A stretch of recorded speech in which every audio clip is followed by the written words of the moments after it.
Assalamualaikum warahmatullahi wabarakatuh. Waalaikumsalam warahmatullahi wabarakatuh. Saat ini kita ada di daerah apa namanya nih Pak Lutfi? Kecamatan Soko, Desa Gemean. Gemean ya. Ada sebuah, sebenarnya ini bukan temuan baru. Jadi masyarakat sudah menduga ada temuan ini, sudah ada struktur bata. Dan setelah kita gali, ekskavasi, kita menemukan bentuknya yang menyerupai candi. Dan semakin kita gali hingga hari ke-6 ini kelihatan bahwa dia berbentuk candi. Terus ada temuan lain lagi. Jadi kita menemukan ada sebuah prasasti yang terpendam ya di tengah, tapi bukan di bagian sumuran candi. Dia terpendam justru di pojok salah satu sisinya. Kenapa kita menyebutnya terpendam? Karena struktur bata yang menutupinya itu semuanya berupa bongkahan, tidak teratur, tidak terstruktur. Itu di atasnya dan di bawahnya juga seperti itu. Artinya itu pernah di step pada masa lalu. Pernah seperti itu. Nah, sekedar informasi bahwa memang bangunan candi ini itu bentuknya kecil. Bentuknya kecil.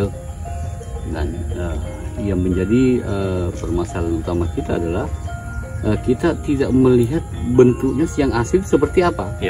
Karena bagian yang kita anggap sebagai tangga saat ini itu kelihatannya terpisah strukturnya, jadi hanya menempel gitu. Jadi mungkin saja belakangan atau seperti apa. Nah, ini yang kami mungkin analisa dari Pak Lutfi bisa menjelaskan. Ya, baik Pak Said. Ya, di bagian terakhir ini kita mencoba berbagi lagi terkait dengan informasi hasil ekskavasi tim BPJB di situs Gemean. Temuan yang sangat menarik dari hasil ekskavasi itu, pertama memang sudah bisa terungkap bahwa selama ini sebuah gumuk atau tanah yang lebih tinggi dari lingkungannya oleh masyarakat disebut sebagai putuk. Nah, putuk itu ternyata setelah dikupas dengan ekskavasi ditemukan struktur bata.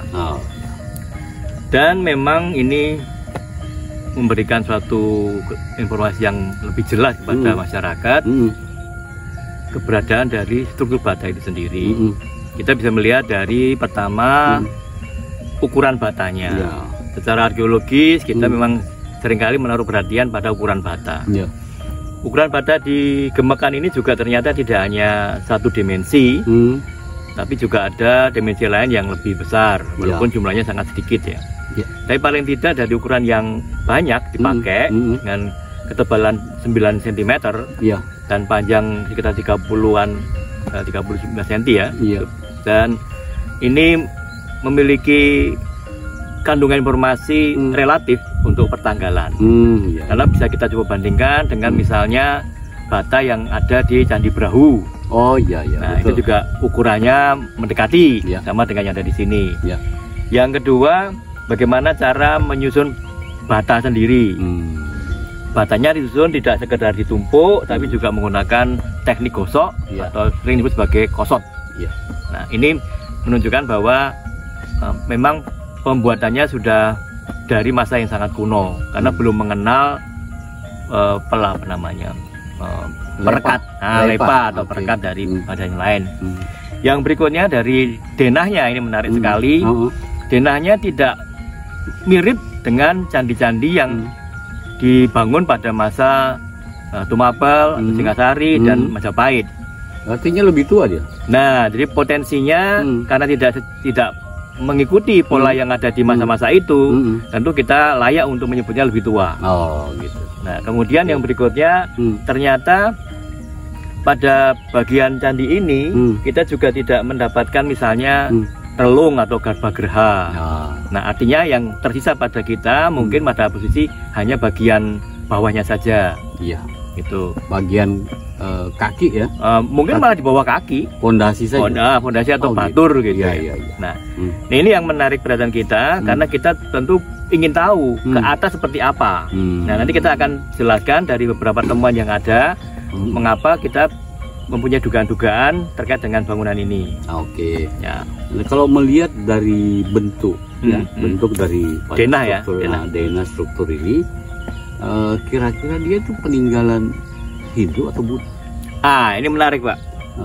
Jadi kalau berdasarkan semata-mata denah, Pak, denah, dan itu berasal dari masa pra Majapahit atau pra Tumapel, itu memang agak susah. Tapi kita nanti perlu membutuhkan data pendukung lain. Karena denah yang umum pada masa pra Tumapel, yang berlaku pada masa kerajaan-kerajaan katakan di Jawa Tengah dan kelanjutannya, itu memang cenderung seragam antara yang berlatar belakang Siwa ataupun Buddha, itu banyak yang seragam. Jadi kita butuh data bantu untuk mengarah kepada latar belakang keagamaannya. Gitu. Tapi masa bisa dilihat dari gaya atau denah, betul. Bisa ya? Bisa. Termasuk ukuran batanya. Ya.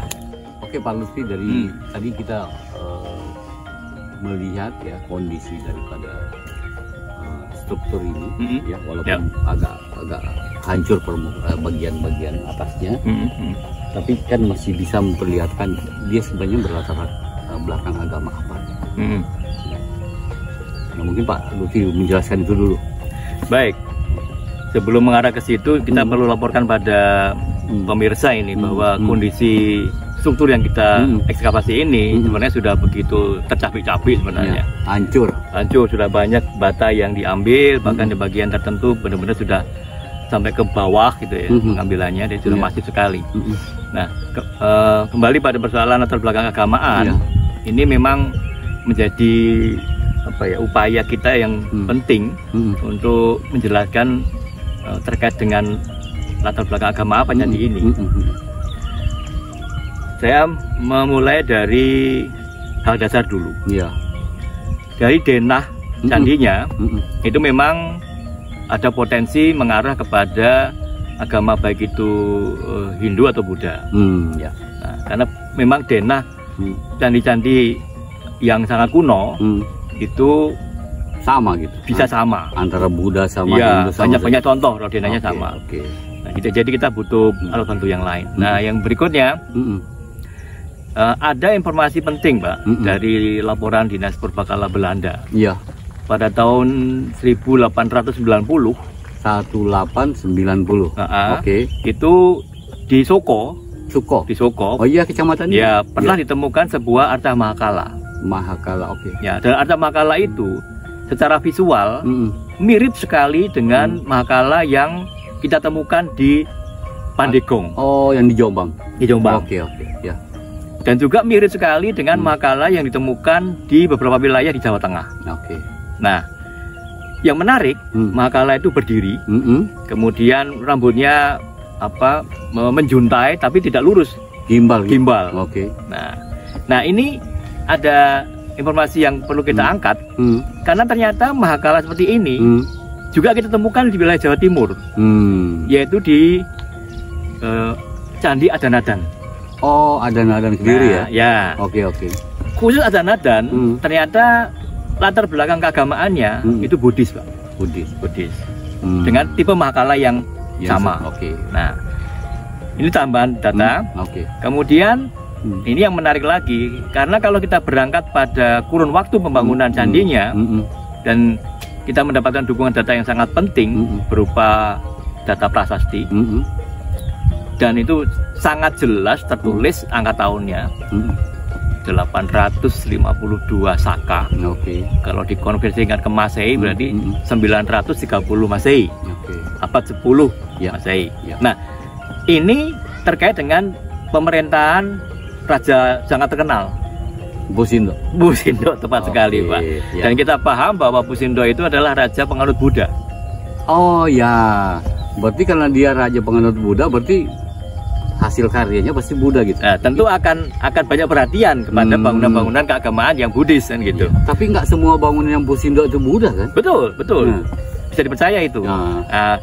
Masalah toleransi agama Buddha dan Hindu itu di masa Madang atau Mataram sudah sangat banyak contohnya. Seperti hanya misalnya kita melihat Candi Prambanan, kompleks besar, di utaranya mepet sekali, itu ada kompleks besar Candi Buddha, Candi Sewu. Candi Sewu. Jadi toleransi tidak masalah sebenarnya. Nah, dari sini kita mulai menghimpun data yang memperkuat bahwa sangat potensial Candi Gemekan ini latar belakangnya adalah Buddha. Tapi perlu kita pahami juga, ingat juga bahwa tidak semua bangunannya Mpu Sindo itu adalah Buddha. Iya, betul. Ya kan? Betul. Nah, memang nanti kita membutuhkan, nah ini Pak, data tambahan lain. Ya, secara umum memang masyarakat belum memahaminya ya. Bahwa rata-rata yang di bangunan Buddha, rata-rata yang bentuknya single atau berdiri sendiri, itu tanpa dilengkapi dengan tangga naik, Pak. Tanpa dilengkapi tangga naik.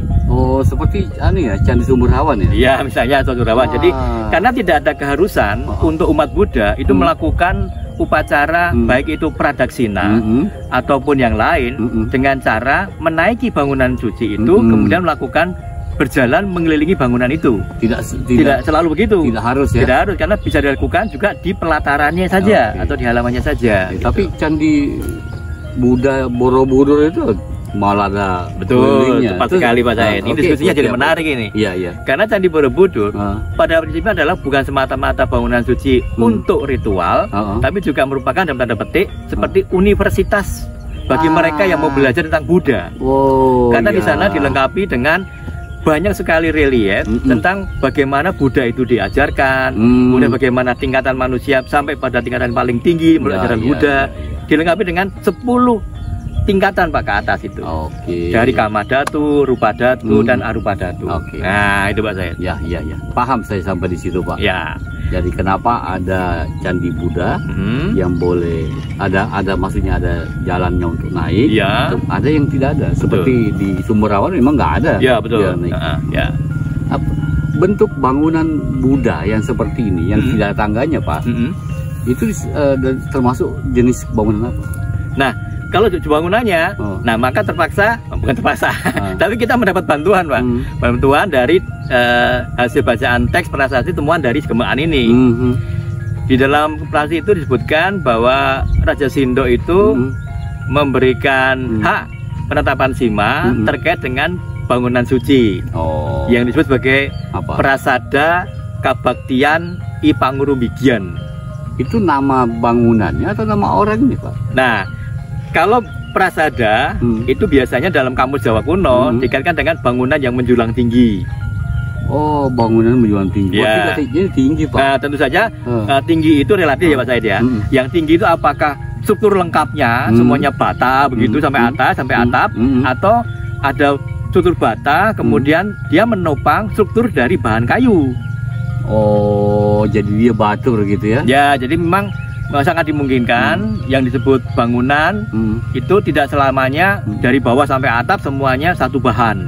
Apakah di masa Buddha ya, di Candi Buddha ya, juga mengandung seperti itu? Sebagaimana kita lihat di masa Majapahit banyak sekali bangunan yang seperti batur terus ada tiangnya. Betul, betul Pak, ada.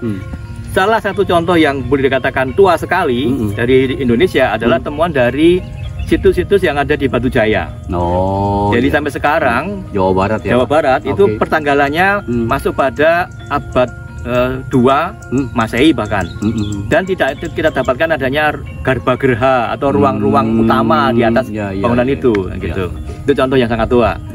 Nah, nyambung lagi terkait dengan prasada tadi. Jadi prasada kabaktian. Kabaktian berarti melakukan suatu bakti. Itu nama salah satu jenis bangunan? Bukan, salah satu bentuk ritual. Bentuk ritual. Jadi bakti itu artinya melakukan kegiatan peribadatan begitu. Ya. Sedangkan bangunan itu termasuk kategori pangurumbigian. Nah, ini para ahli lama itu banyak mendiskusikan karena kata pangurumbigian itu bisa berasal dari kosakata kurumbagi. Ya, kurumbagi atau kurumbigi. Itu bahasa apa, Pak? Sebenarnya bahasa Jawa kuno dan sudah dimuat di banyak prasasti sejak masa Medang di Jawa Tengah. Itu merupakan salah satu alat yang dihadirkan pada upacara penetapan sima. Tunggu dulu, tadi menyebut Medang Jawa Tengah. Ya. Loh, Medang Jawa Timur berarti dia berpindah ke Jawa Timur atau punya kerajaan Medang sendiri Jawa Timur? Ya, kalau selama ini kan banyak yang menyebutkan bahwa kerajaan Medang itu pindah ke Jawa Timur. Tapi menurut hemat saya, dikatakan pindah itu tentu semacam apa ya, dari suatu tempat kemudian pindah ke tempat yang baru, tempat lama ditinggalkan kan gitu. Menurut saya nggak begitu, Pak. Berarti kalau begitu dia berkembang namanya. Berkembang, ya. Berpindah. Karena sebenarnya secara politis itu Rakewatu Radia Balitung itu sudah mengawali apa ya, pengaruh besarnya itu ke arah Jawa bagian timur. Sehingga kita mendapatkan data prasasti dari masa itu sejak apa ya, abad yang awal abad 10 Masehi. Berarti sebenarnya bukan daerah kosong Jawa Timur ini. Jelas sekali bukan. Ya kan? Jadi dia Balitung bergeser ke Jawa Timur juga sudah menemui ada kerajaan-kerajaan lokal pasti. Iya, tentu saja. Iya, betul. Nah, kembali pada persoalan tadi, Kurumbagi tadi. Jadi Kurumbagi itu adalah alat upacara yang selalu ada pada saat penetapan sima. Nah, bahan bakunya itu berupa bahan metal. Metal, iya. Gitu. Bahan metal. Nah, utamanya adalah besi. Nah, dalam hal ini kita sangat beruntung karena masyarakat kita di masa lampau itu sangat menghargai profesi pandai besi itu. Tukang yang membuat. Iya. Bahkan dalam prasasti Raja Sebelum Sindok, yaitu prasasti Sangguran, dikatakan bahwa masyarakat pandai besi ini, namanya Guru Gusali, itu mereka diberi hak istimewa untuk mendirikan bangunan sucinya sendiri dengan sebutan Dharma Kabaktian I Juru Gusalian. Jadi kata guru itu Guru Gusali sama nggak artinya guru yang dulu itu sama guru yang sekarang? Beda. Beda. Nanti itu kesempatan lain, Pak. Iya. Oke, terus ya. Nah, jadi hal yang menarik dari candi ini, kalau dikaitkan dengan data prasasti yang ada, itu semakin menunjukkan bahwa latar belakang keagamaan Candi Gemekan itu lebih mengarah kepada Buddhis. Buddhis ya. Dan dari abad yang tua, itu abad 10. Ya. Nah, saya kembali ke pertanyaan saya tadi, Pak. Ini kan kita mulai lebar nih ngomongnya di mana-mana. Ini jenis bangunannya apa namanya? Kita tahu bangunan peribadatan pada masa Hindu Buddha itu ada macam-macam. Betul. Belasan bahkan puluhan namanya. Ya, baik. Jadi saya kembali pada teks prasasti Gemaan sendiri, Pak. Kalau kita menganggap bahwa temuan prasasti Gemaan itu memang terkait langsung dengan candi ini, maka candi ini tentunya adalah sesuai dengan nama yang diberikan pada teks itu, yaitu Prasada Kabaktian Pangurumbigian. Prasada Kabaktian Pangurumbigian. Tapi tentang prasasti ini, Pak, jangan kita bahas dulu isinya. Tentu nggak bisa sekarang, Pak. Kita buat sendiri tuh, ya. Nanti kan panjang waktunya nanti. Itu panjang. Jadi kita ngomong aja bahwa di sini seperti ini, dia bentuk bangunan bagaimana. Terus sekarang kita mau melihat orientasinya, orientasi dan arah hadapnya. Ada beberapa bangunan di yang peninggalan masa Buddha ya, yang kelihatannya bukan mengarah ke Pawitra, bukan mengarah ke Pawitra. Nah, juga kita lihat bahwa struktur Gemaan ini, walaupun kita melihat ada tangga yang mengarah ke timur, artinya berorientasi ke barat, artinya dia berlawanan dengan Pawitra ya. Tapi kita juga lihat bahwa tangga ini, yang diduga tangga ini, itu adalah tambahan gitu loh. Tambahan, jadi dia bukan satuan dari bangunan. Tambahan entah pada masa dibuatnya, terus tambahin, atau berikutnya. Jadi kita tahu seperti Pak Lutfi sebutkan bahwa tidak semua bangunan Buddhis itu ada tangganya. Ya seperti Sumberawan ya. Nah, tidak ada tangganya. Betul. Nah, mungkin ini perlu kita sampaikan kepada pemirsa kita atau viewer kita. Gejala yang seperti ini itu apa sebenarnya? Apakah memang tidak semua harus ada tangganya? Terus bagaimana dengan ritual yang harus ada di atas? Wah, ini ada beberapa hal yang menjadi satu ini. Saya tertarik dengan struktur yang tadi saya sampaikan, bahwa di sisi timur itu ada tonjolan, ya, ke timur ya, timur. Dan cara membangunnya itu seolah-olah terlepas dari bangunan induk, karena ada garis yang jelas sekali, dia menempel sifatnya. Dari sini sebenarnya kita punya juga opsi yang lain, Pak, dugaan yang lain, bahwa kalaupun itu memang benar ada tonjolan ke timur, kita harus tahu dulu apakah yang menonjol itu juga terus diikuti dengan bangunan yang selanjutnya sampai pada posisi tubuh candi. Kalau di Jawa Tengah itu ada namanya model penampil, Pak. Penampil itu bukannya memang tambahan? Nah, artinya pada bagian penampil itu kan akhirnya diikuti bagian ujungnya itu ada tangga naik. Oke. Nah, kalau itu terbukti, itu mungkin yang ada di timur ini bisa kita sebut sebagai tangga naik atau berpotensi kita naik. Tapi pilihan kedua, kalau itu hanya ada pada beberapa level lapisan bata saja sampai pada lapisan tertentu dan tidak naik terus, ya artinya memang kita harus tinggalkan pikiran itu. Kembali pada DNA aslinya. Tidak ada lagi pikiran bahwa ada tangga naik sampai pada garbhagrahanya. Nah, nah, tapi ini menarik, Pak. Jadi menurut saya memang data yang kita dapatkan kan sangat fragmentaris ya. Iya, dan hancur. Nah, kita tidak bisa bicara terlalu banyak, tapi kita berharap ada tambah data berikutnya lagi. Yang menarik dari persoalan abad 10 itu dengan Raja Sindok, ternyata di Malang, Pak, itu ada 4 buah prasasti yang ditemukan di sekitar Malang pada masa Sindok itu menunjukkan kecenderungan bahwa bangunan suci yang ada di wilayah sekitar Malang Timur itu bahkan mengarahnya bukan ke Penanggungan, Pak. Malang Timur itu di mana? Malang Timur daerah Singosari, Lawang. Oh iya, iya. Nah, kan di sana ada Gunung Arjuna. Arjuna di bagian baratnya. Oh, lain lagi ya. Nah, tapi ternyata bangunan pada masa Sindok itu mengarahnya ke gunung yang namanya gunung yang dikaitkan dengan Gunung Bromo. Bukan Panderman. Bukan, Gunung Bromo karena ada sebutan Sang Hyang Swayambu. Nah, Swayambu ini adalah nama lain dari Bromo, Brahma. Dewa Brahma itu. Nah, jadi antara wilayah di daerah Malang itu dan Mojokerto, ini ternyata kita mendapatkan data yang menarik. Yang di daerah sana orientasinya ke arah Gunung Bromo itu adalah gunung sucinya, jadi ke arah timur. Kemudian yang di sini kita mendapatkan kebalikannya. Masa pemerintahnya siapa? Sama, Sindok. Sindok juga? Sama, Sindok. Waduh, sayang kita nggak ada kontak lagi dengan masalah. Ya, jadi yang menarik sini karena terkait dengan apa yang ada di Gemaan ini, di sebelah barat dari candi ini kita akan mendapatkan gejala alam yang menonjol seperti gunung misalnya. Maka pertama kita harus kembangkan pikiran bahwa candi ini tidak selalu harus dikaitkan dengan tanda-tanda alam itu. Ya, Kalau gunung nggak bisa, pikiran yang umum lagi kalau mau dipakai terkait dengan arah matahari. Mata angin. Matahari. Jadi melihat dari mana matahari itu terbit dan kemana matahari itu tenggelam. Nah, itu sangat umum sekali, Pak. Oh iya. Dan tidak bisa kita sebagai pakaian acuan secara akademis nggak bisa.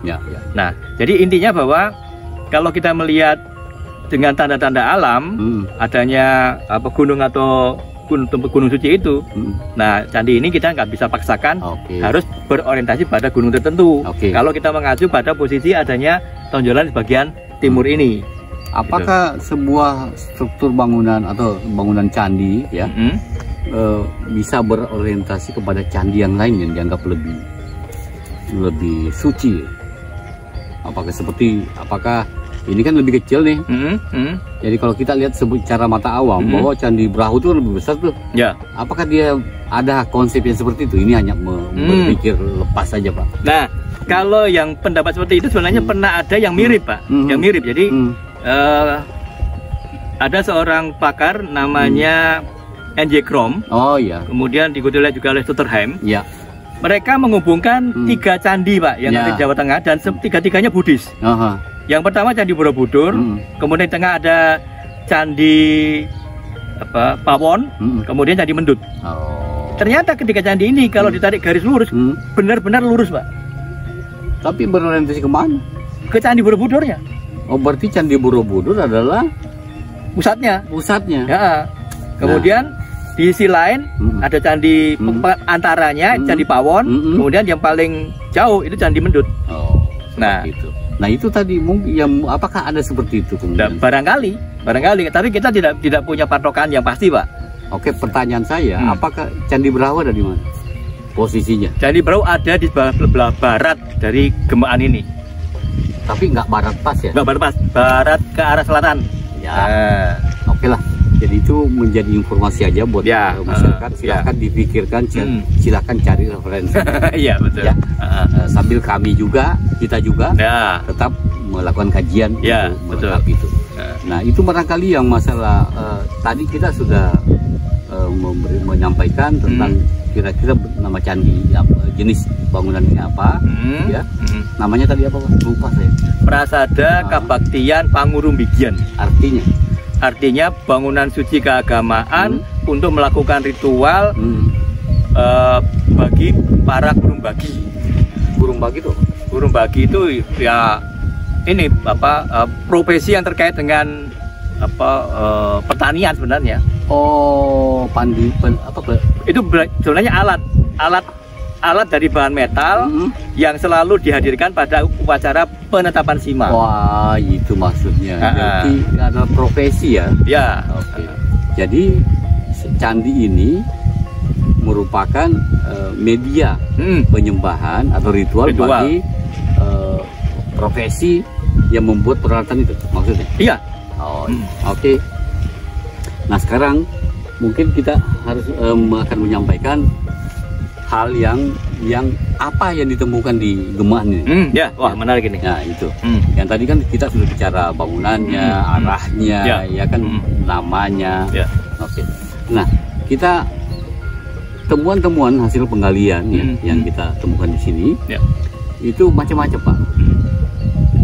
Jadi ada prasasti yang kita temukan di area ketiga, terus ada juga bagian-bagian bangunan yang lain yang mungkin perlu kita informasikan pada masyarakat supaya mereka tahu ada apa aja sih ditemukan di Gemaan ini ya. Sehingga dari situ nanti akan memperkaya wawasan kita. Oh ada seperti ini di tempat ini. Jadi teman-teman yang bisa menganalisa juga punya bekal, punya informasi yang bisa dianalisa terkait dengan situs ini. Mungkin yang pertama adalah di struktur ini ya, kita menemukan variasi ukuran bata. Banyak macam-macam. Ada yang besar, panjang ya, lebar, ada yang tebal, ada yang tipis. Walaupun ukurannya sama tapi tipis. Ya, itu seperti itu. Dan kita juga menemukan ada beberapa bata yang memiliki profil. Ya, betul. Mungkin salah satu contohnya nih Pak. Nah, seperti ini nih. Nih, ada profilnya. Ini kira-kira ini menyimbolkan apa Pak? Atau menandakan apa? Nah, dengan adanya yang seperti ini.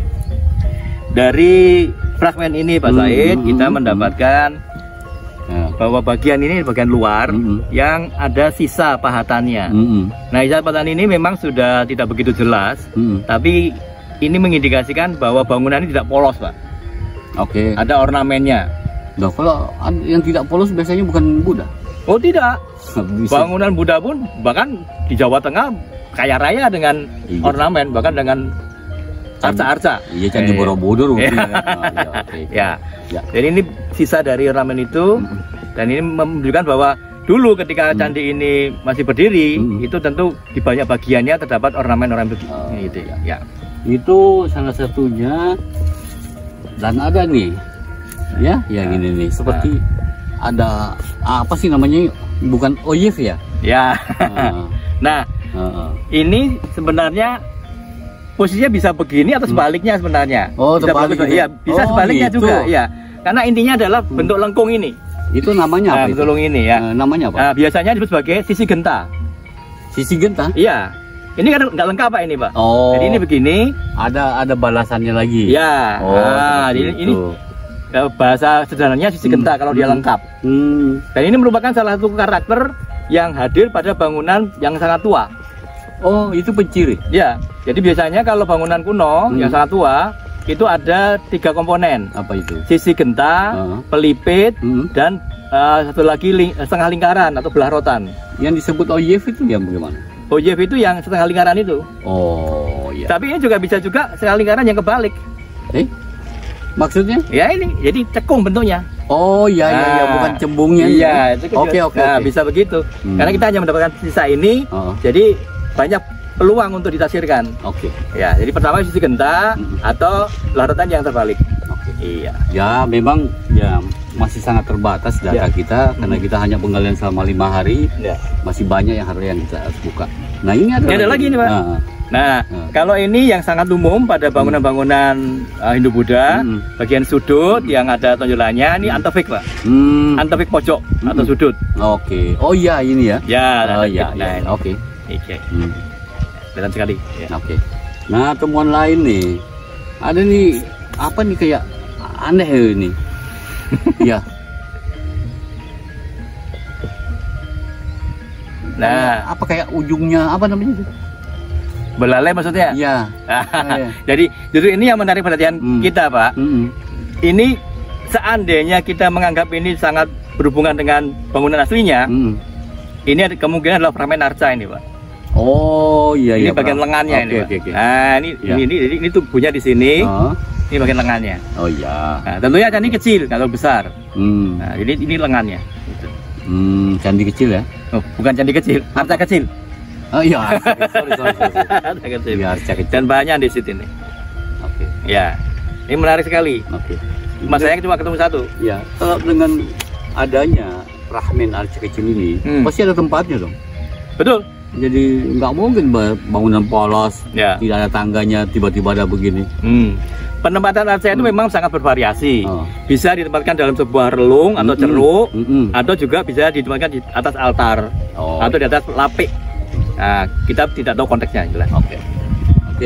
Ini apa itu, Pak? Nah, ini juga kita menemukan seperti ini. Pak, saya tahu nggak? Ini bahasa lokalnya apa ini? Apa? Celupa. Celupa. Ya, bahasa Indonesianya apa, Pak? Lampu minyak. Oh loh, terus lampunya di mana? Minyaknya di mana? Nah, jadi ini adalah celupa atau lampu minyak. Dalam bahasa Jawa kuno namanya dipa. Dipa, bukan proyek loh, Pak. Nanti kalau dipa, Pak, saya dikira proyek itu. Bukan, dipa itu ya yang penyanyi yang terkenal. Nah, ini dipa. Di sini dituangkan minyak cair, Pak. Kemudian dikasih sumbu. Oh iya. Dikasih sumbu, lah sumbu ini dikasih dari sini dia keluar apinya. Nah, ini lupa. Sehingga ini menunjukkan sebagai bukti bahwa masyarakat Jawa kuno itu memang sejak lama mengenal yang namanya minyak. Ya, dalam bahasa Kawi namanya lenga. Lenga Jawa Baru lengo. Iya.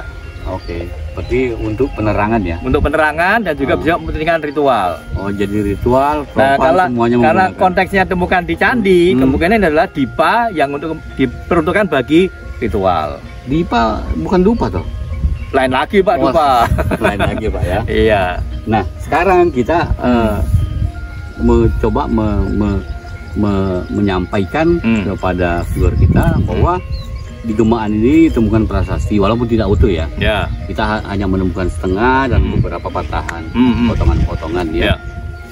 Mungkin perlu kita sampaikan itu prasasti itu pada masa kapan, dia prasasti fungsinya apa kan. Tetapi secara detail nanti kita buatkan video sendiri.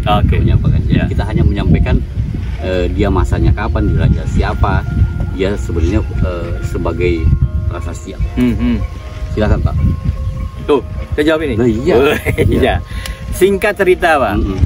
Prasasti Gemaan itu ditulis pada masa Raja Sindo. Itu abad berapa? Abad 10 Masehi tepatnya. Kalau Maseinya 930 Masehi. Ada tertulis itu. Tertulis di situ. Tertulis pada baris pertama bahkan itu angka tahunnya. Dan menyebutkan adanya suatu penetapan sebuah sima. Jelas sekali sebuah sima.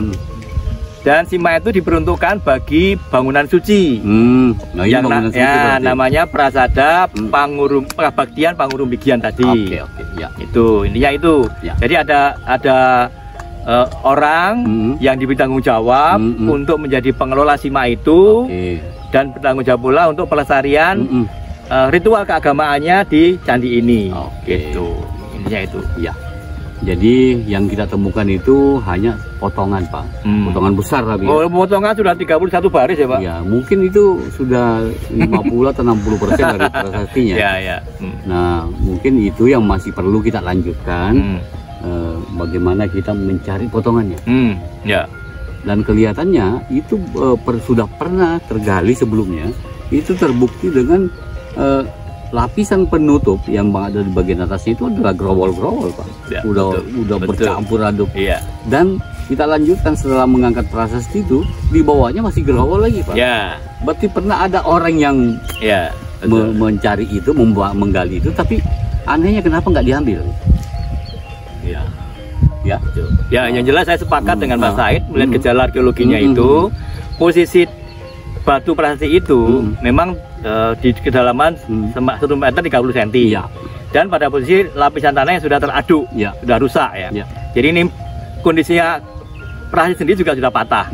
Jadi memang sudah pertama ada vandalisme pada prasasti itu, lalu vandalisme pada struktur candinya.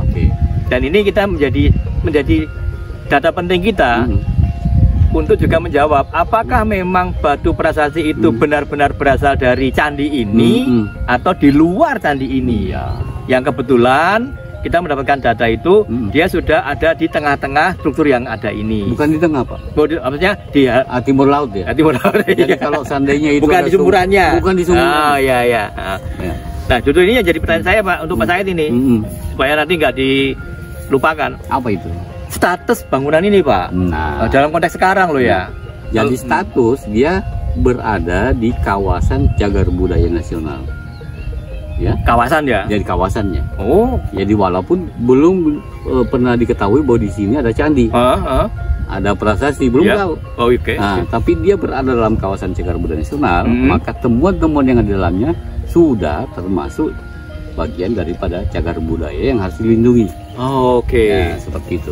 Nah, ini tanah milik siapa, Pak? Nah, ini tanahnya milik masyarakat dan masyarakatnya sangat peduli. Sangat peduli. Sangat bersyukur. Nah, justru disinilah harusnya pemerintah ya melihat kondisi ini. Pemerintah harus bagaimana menangani situs yang seperti ini. Objek ini yang penting ini dia adalah dimiliki masyarakat. Mereka mau meminjamkan kepada kita, jadi untuk sementara kita pinjam dulu. Harusnya pemerintah, baik pemerintah pusat atau pemerintah daerah, itu membebaskan tempat ini. Oh gitu. Sehingga kita bisa mengembangkan. Masyarakat sendiri sebenarnya sangat peduli dengan peninggalan ini. Mereka tidak pernah menggalinya, walaupun di sekitarnya sudah digali. Ya, untuk persawahan ya. Sudah pernah linggan. Jadi lingga dulu bersama, Pak. Dulu iya betul. Jadi unur ini disebut putuk ya. Putuk ini.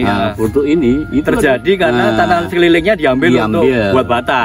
Oh iya betul. Itu. Ya. Artinya mereka tuh sudah tahu bahwa ada tinggalan masa lalu di sini, tinggalan budaya masa lalu di sini. Jadi mereka peduli. Mereka tidak menganjurkannya, tetapi tetap saja ada orang-orang masyarakat menyebutnya bahwa pada zaman dulu tahun 80-an 70-an tuh ada lagi marak pencarian harta karun. Memang ada juga penggalian di sini. Tapi ya itu perlu kita buktikan nanti. Jadi bagian sumuran itu belum kita karena waktu kita memang ada. Terima kasih. Ini satu lagi Pak Lutfi. Jadi di sekitar struktur ini yang sekarang kita sebut sebagai Candi Gemaan. Itu ada pagar yang mengelilingi, Pak. Ada pagar yang mengelilingi. Ada beberapa bagian kami sudah buka. Kita sudah menemukan sudutnya, sudut-sudutnya, jadi sudah ketemu. Tapi fisiknya belum kita tampakkan semua. Kita harapkan periode berikutnya kita tampakkan. Itu berukuran kurang lebih 32 meter persegi. Itu sudah ketemu pojok-pojoknya? Sudah ketemu. Sudah ketemu. Nah, memang itu nanti yang kita harapkan bisa menjadi satu kesatuan dengan bagian candi itu. Jadi kita harus lihat itu dan nanti hasilnya ya kita buat rekonstruksi atas kertas dulu, kita sampaikan ke pemerintah, baik itu pemerintah daerah maupun pemerintah pusat, bahwa Candi Gemaan ini arealnya itu sampai di sini. Itu penting yang perlu kita sampaikan supaya masyarakat juga bisa memahami. Ya. Jadi untuk sementara sebelum itu dimiliki oleh pemerintah, pada saat mereka melakukan aktivitas pertanian dia akan berhati-hati. Ya. Ya. Satu lagi yang penting Pak terkait dengan keterangan Pak saya tadi. Pagar yang kita dapatkan di sisi timur ini ada nggak Pak bagian yang merupakan celah untuk gerbang? Ah, itu belum kita temukan. Belum. Nah, kalau kita mengikuti posisi sentral dari bangunannya dan di timur ada pagar, tapi tidak ada potensi gerbang, maka kemungkinan Pak tadi kita bicarakan orientasi candi ini dengan kemungkinan undakan dari arah timur bisa nggak berlaku Pak. Nah itu gambaran nanti kita nunggu cara berikutnya lagi. Oke, kalau gitu kalau saya dijawab dulu, kita buktikan aja dengan faktanya. Iya. Ya. Jadi kita jangan menduga-duga. Iya memang nggak usah menduga-duga. Oke, saya rasa itu Pak Lutfi yang perlu kita sampaikan beberapa hal tentang Candi Gemaan ini ya. Terus terkait dengan adanya video yang beredar di masyarakat bahwa ada temuan lain di sini. Ya, ada katanya emas, ada macam-macam, itu dari video ya, videonya YouTubers. Iya. Yaitu kita tidak punya faktanya. Betul. Karena pada saat kita melakukan ekskavasi di sini kita tidak menemukan itu. Iya. Jadi kita tidak bisa menjamin bahwa itu benar dari sini. Iya. Karena bisa saja itu hanya mengaku dari sini tapi buktinya belum. Ya. Tentunya kita perlu melakukan kajian. Betul. Melakukan kajian terhadap objeknya, terhadap pembelinya. Ya. Itu ya. Iya. Oke. Nah, masalah prasastian sendiri nanti kita buat kemas khusus informasinya, bagaimana kita berusaha membaca apa isinya. Ya. Saya rasa itu Pak. Iya. Oke. Demikian pembicaraan kami bersama Pak Lutfi di Candi Gemaan ini.